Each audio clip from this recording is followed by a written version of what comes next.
नमस्कार, बिहार मिथिला न्यूज में आपका स्वागत है। मैं मनोज। देखिए, दरभंगा डीएमसीएच 1925 में जब इसकी स्थापना हुई थी, उस समय किसी ने नहीं सोचा था डीएमसीएच उत्तर बिहार का सबसे बड़ा अस्पताल होगा। लेकिन इसकी कहानी काफी जटिल है। प्रारंभ में यह इंफ्रास्ट्रक्चर का अभाव था, लेकिन विश्वास मरीजों का सबसे अधिक था। चलिए, आज दरभंगा डीएमसीएच के 101वीं बिहार में कद्दावर नेता है जिन्होंने मिथिला के विकास किया। उनके समक्ष तमाम डॉक्टरों ने और खासकर आयोजन समिति ने एक पूरा पिक्चर दिखाया, जिसमें दरभंगा डीएमसीएच के पूरे इतिहास की कहानी है। आपको भी देखना चाहिए। अक्सर कुछ ऐसी कहानियां तभी होती हैं जो सदियों की गवाह बनती हैं। आज समय का पहिया वहीं रुक गया है जहां 100 साल पहले एक महान संकल्प लिया गया था। ये कहानी सिर्फ दरभंगा की नहीं है, ये कहानी है उस आंगन की जिसने एक शताब्दी तक मौत और जिंदगी के बीच ढाल बनकर खड़े रहना सीखा है, जिसे दुनिया दरभंगा मेडिकल कॉलेज कहती है। वो असल में मिथिला के संघर्ष और सेवा की सबसे बड़ी दास्तान है। 1925 से 2025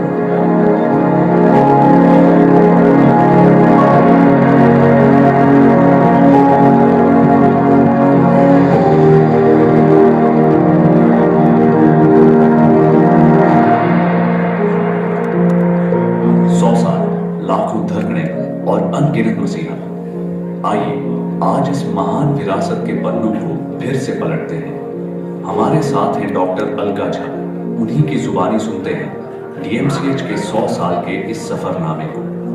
आज का दिन केवल एक स्थापना दिवस नहीं है। यह दिन, यह क्षण उस स्वप्न का उत्सव है जो एक सदी पहले इस धरती पर बोया गया था। यह वही पावन भूमि है जहां सेवा ने आकार लिया, जहां करुणा ने शिक्षा का रूप धारण किया और जहां मानवता ने चिकित्सा का वस्त्र पहनकर समाज के दुख हरने का संकल्प लिया। दरभंगा मेडिकल कॉलेज केवल एक संस्थान नहीं, यह असंख्य प्रार्थनाओं, आशीर्वादों और त्याग की तपस्या से जन्मी एक जीवित परंपरा है। यहाँ की दीवारों में इतिहास सांस लेता है। हर कक्षा, हर वार्ड, हर प्रयोगशाला में सेवा की वह ज्योति आज भी प्रज्वलित है। आज का यह क्षण केवल एक संस्थान के इतिहास को याद करने का अवसर नहीं है, बल्कि उस महान आत्मा को नमन करने का पावन अवसर है जिनकी उदारता और करुणा ने बिहार की धरती पर चिकित्सा शिक्षा का दीप प्रज्वलित किया। आज मैं आपके समक्ष ऐसे महान व्यक्तित्व के विषय में अपने विचार प्रस्तुत कर रही हूँ जिनकी दूरदर्शिता, उदारता और समाज सेवा की भावना ने बिहार ही नहीं पूरे देश के चिकित्सा क्षेत्र को नई दिशा प्रदान की। मैं बात कर रही हूँ दरभंगा राज के उस महान दानवीर शासक की जिन्होंने अपने संसाधनों को जन कल्याण के लिए समर्पित कर दिया। दरभंगा मेडिकल कॉलेज की गौरव गाथा त्याग, सेवा और दूरदर्शिता की गाथा है और इस गौरव गाथा का सबसे उज्जवल अध्याय है महाराजा धीराज दरभंगा की अनुपम उदारता। इसकी जड़ें सन 1878 में स्थापित पटना के टेम्पल मेडिकल स्कूल से जुड़ी हैं। सन 1925 में उन्होंने लगभग 5 लाख रुपए की विशाल धनराशि दान देकर prince of Wales medical college hospital की स्थापना में महत्वपूर्ण योगदान दिया, जिसे हम आज पटना मेडिकल कॉलेज एवं अस्पताल पीएमसीएच के नाम से जानते हैं। उस समय इतनी बड़ी राशि का दान देना उनके समाज के प्रति समर्पण और दूरदर्शिता का प्रमाण था। समय बदला, आवश्यकता बढ़ी और प्रांत को एक ऐसे केंद्र की आवश्यकता महसूस हुई जो आधुनिक चिकित्सा शिक्षा का सशक्त आधार बन सके। जब मेडिकल स्कूल को नए स्थान पर स्थापित करने का प्रश्न उठा, तब दरभंगा की पावन भूमि का चयन हुआ। यह केवल प्रशासनिक निर्णय नहीं था, इस इतिहास का आह्वान था। विशेष रूप से महाराजा रामेश्वर सिंह का योगदान सदैव स्मरणीय रहेगा। उन्होंने पटना मेडिकल स्कूल को दरभंगा स्थानांतरित करने के लिए ब्रिटिश शासन के पास 25,000 रुपए की राशि जमा कराई। उस दौर में यह राशि अत्यंत बड़ी मानी जाती थी। यह केवल आर्थिक सहायता नहीं थी, बल्कि चिकित्सा शिक्षा को दरभंगा की धरती पर स्थापित करने का एक दृढ़ और दूरदर्शी प्रयास था। अब यहाँ से शुरुआत होती है दरभंगा मेडिकल कॉलेज की कहानी। सन 1923 में आधारशिला रखी गई और 1925 में दरभंगा मेडिकल स्कूल ने अपने शैक्षणिक जीवन की शुरुआत की। दरभंगा मेडिकल स्कूल की शुरुआत 1925 में मात्र 2 कक्षाओं से हुई थी। और 1926 में 2 और कक्षाएं प्रारंभ की गई। शीघ्र ही छात्रों की संख्या 250 से अधिक हो गई। कर्नल लिस्टर स्मिथ द्वारा निरीक्षण के उपरांत दरभंगा को उपयुक्त स्थान चुना गया। दरभंगा राज परिवार ने करीब 300 एकड़ विशाल भूमि दान में देकर इस महान चिकित्सा संस्थान के निर्माण का कार्य प्रशस्त किया। यह दान केवल जमीन का हस्तांतरण नहीं था, बल्कि समाज के स्वास्थ्य और भविष्य के लिए एक ऐतिहासिक संकल्प था। उस समय इतनी विशाल भूमि दान करना एक असाधारण कदम था, जिसने यह सिद्ध किया कि दरभंगा राज परिवार शिक्षा और जन सेवा को सर्वोच्च प्राथमिकता देता था। इन ऐतिहासिक निर्णयों के परिणाम स्वरूप दरभंगा मेडिकल कॉलेज आज एक प्रतिष्ठित चिकित्सा संस्थान के रूप में स्थापित है। यहाँ से शिक्षा प्राप्त करने वाले चिकित्सक और नर्सिंग छात्र न केवल अपने ज्ञान से बल्कि सेवा भावना से भी समाज को समृद्ध कर रहे हैं। समाज को समृद्ध करने का ये सिलसिला सिर्फ इन दीवारों तक सीमित नहीं रहा। यहाँ से निकले डॉक्टर्स ने अपनी काबिलियत की खुशबू 7 समंदर पार तक फैलाई है। दरभंगा की गलियों से शुरू हुआ ये सफर आज लंदन और अमेरिका के नामचीन अस्पतालों तक जा पहुंचा है। 1960 बैच के डॉक्टर पी के भट्टाचार्य उस दौर के गवाह हैं जब डीएमसीएच का नाम अंतरराष्ट्रीय स्तर पर अपनी पहचान बना रहा था। आइए सुनते हैं उनके अनुभव और उस दौर की गौरव गाथा। उसमें मेडिसिन में अगर नाम मैं लूँ, सबसे पहले शीतल प्रसाद सिन्हा जो कि बहुत ही फेमस मेडिसिन के डॉक्टर थे, सारे बिहार में उनका नाम था। उसके बाद professor Sitaram Verma, professor VN Sinha, professor CN Yadav और भी बहुत टीचर्स मेडिसिन के थे। ऐसे दूसरे विभाग में भी टीचर्स थे, जैसे तिवारी जी थे गायकोलॉजी में, गौरी रानी सिन्हा थे गायकोलॉजी में। ये लोग बहुत उच्च कोटि के शिक्षक थे उस टाइम में, जिनका काफी बोलबाला भारत में था और हम लोग उनके में ट्रेनिंग लिए, पढ़ाई किए। उसके बाद हमारे क्लास के बहुत लड़के इंग्लैंड और अमेरिका चले गए, जो जाके वहाँ बहुत नाम कमाए और दरभंगा मेडिकल कॉलेज का एक नाम रोशन हुआ। अभी भी अमेरिका में और इंग्लैंड में जो है वो दरभंगा मेडिकल कॉलेज एलुमनाई करके एक संस्था बनाए हैं, जो कि यूनाइटेड स्टेट्स और यूके के जो भी डॉक्टर हैं जो यहाँ से पास करके गए हैं उसमें सम्मिलित होते हैं। साल में एक बार वो मीटिंग करते हैं, चाहे अमेरिका में करते हैं चाहे लंदन में करते हैं, और उन लोगों से कभी कभी मेरी बातें होती है। इसमें मैं नाम गिनाऊं, इस मेडिकल कॉलेज का एक डॉक्टर मोहन राय जो हमसे काफी जूनियर थे, हमारे हम जब हाउस सर्जन हो गए थे तब वो स्टूडेंट थे, जो यहाँ से अमेरिका गए और अमेरिका के टॉप मोस्ट कार्डियक सर्जन बने और बहुत ही नाम हुआ, जिसके नाम से अभी आपका गेट जो बना हुआ है मेडिकल कॉलेज का गेट, वो उन्हीं का इससे बनाया हुआ है। उन्होंने बहुत नाम कराया, मगर भगवान के लिए वो जो यहाँ से दिवंगत हो गए, मगर उनका बहुत नाम था। एक डॉक्टर अभी अमेरिका में है, डॉक्टर सनत कुमार राय, जो कि मनोविज्ञान में बहुत ही अच्छा काम किए, एनेस्थेसिया विभाग में वो थे, यहाँ से वो अमेरिका गए, काफी नाम करवाए। और नाम लूं तो हीरालाल वर्मा हमारे ही बैच के थे, जो कि लंदन में रहे और लंदन में जाके जीपी का काम किए। उसके बाद काफी उनको नाम हुआ, जहाँ जहाँ वो रहे पूरा लंदन शहर में उनकी बड़ी ख्याति थी और अच्छे इंसान भी कहलाते। डॉक्टर तो सब हो सकता है, एक अच्छा इंसान भी उसके साथ होना चाहिए। डॉक्टर बनने की इस दौर में डीएमसीएच ने हमेशा इंसानियत का पाठ सबसे ऊपर रखा है। यहाँ सिर्फ पढ़ाई नहीं होती थी, बल्कि संस्कारों का आदान प्रदान होता था। एक ऐसा दौर जहाँ शिक्षक सिर्फ किताबी ज्ञान नहीं देते थे, बल्कि हॉस्टल के बच्चों को अपने परिवार की तरह सींचते थे।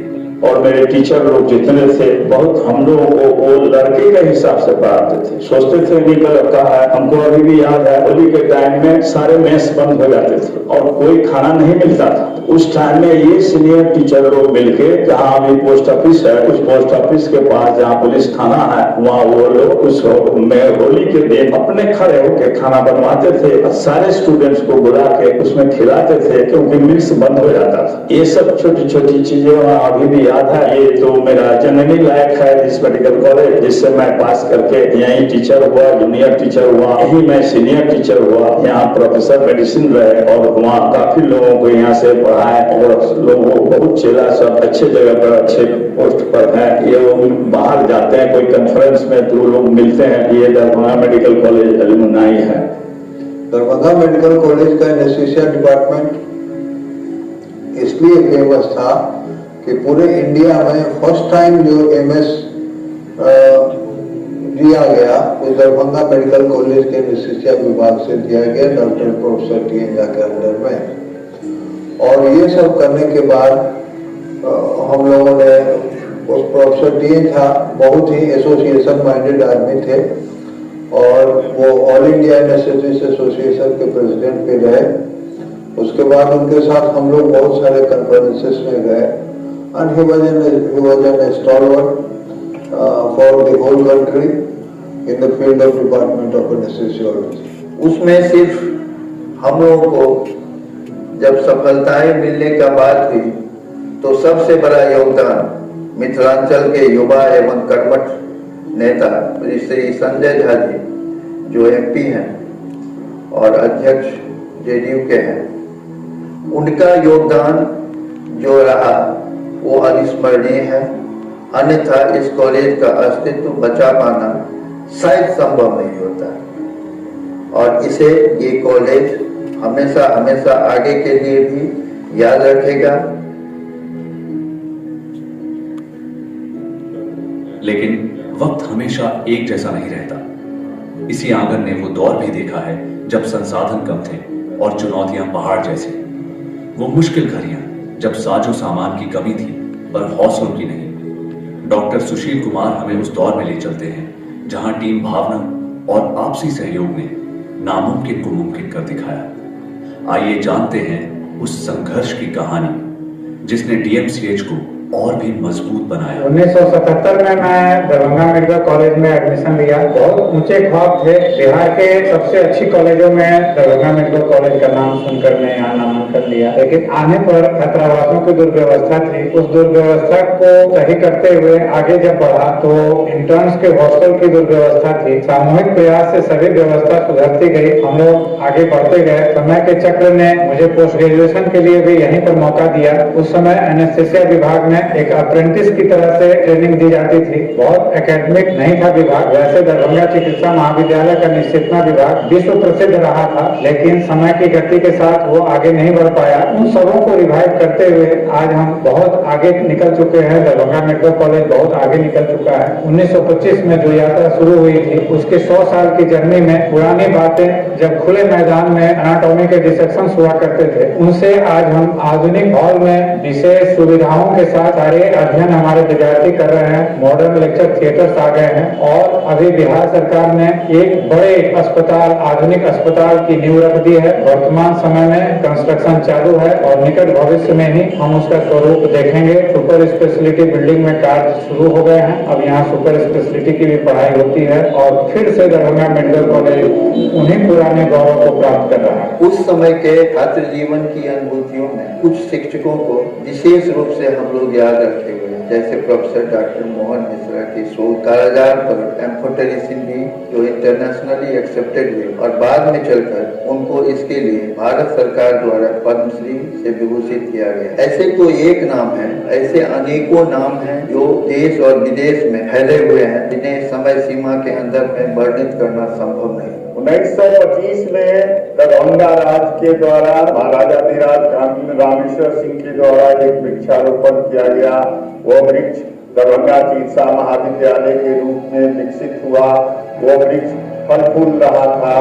इसी बीच एम्स की घोषणा हो गई और एम्स की घोषणा होने के बाद ये वृक्ष लगा सूख रहा है, इसके पत्ते सूख रहे हैं। इसी बीच हम लोग बेचैन होकर के विभिन्न राजनीतिज्ञों से संपर्क कर रहे थे। उसी में से एक विकास पुरुष राजनीतिक श्री संजय कुमार झा का अहम योगदान रहा, जिन्होंने इस वृक्ष को हरा करने के लिए संवाद करके एम्स को अन्यत्र शिफ्ट करके दरभंगा चिकित्सा महाविद्यालय के अस्तित्व को बचाया। उनका यह कदम हमेशा याद रहेगा। अभी एमबीबीएस में हमारे पास 120 छात्रों का नामांकन हो रहा है, जिसे बढ़ाने के लिए इस साल हम लोगों ने एनएमसी में 200 सीट करने के लिए आवेदन किया है और हमें उम्मीद है कि हमें 200 सीट के आवेदन की अनुमति प्राप्त हो जाएगी और अगले साल से 200 छात्रों का नामांकन एमबीबीएस में हो सकेगा। अभी पीजी में 157 छात्र अध्ययनरत हैं और विभिन्न विषयों में डीएमडी और एमडी के लिए हम लोगों ने एनएमसी में आवेदन किया है। उसमें भी उम्मीद है कि हमें डीएमडी और एमडी की सीट की अनुमति प्राप्त हो जाएगी और अगले साल से बहुत ही अच्छे एकेडमिक इन्वायरमेंट में सीट बढ़ोतरी के साथ बहुत ज्यादा छात्रों का पढ़ाई यहाँ पर चल सकेगी। संघर्षों की तपिश से कुंदन बनकर निकला ये संस्थान आज 100 साल का पड़ाव पार कर चुका है। कल जो एक छोटा सा स्कूल था, आज वो लाखों लोगों की उम्मीदों का सबसे बड़ा केंद्र है। इतिहास गवाह है कि इमारतें सिर्फ ईंट और पत्थर से नहीं, बल्कि सेवा और संकल्प से बनती है। दरभंगा मेडिकल कॉलेज की ये दास्तान अभी थमी नहीं है। ये तो बस एक शुरुआत है, एक नए अध्याय की, एक नई सदी की। दरभंगा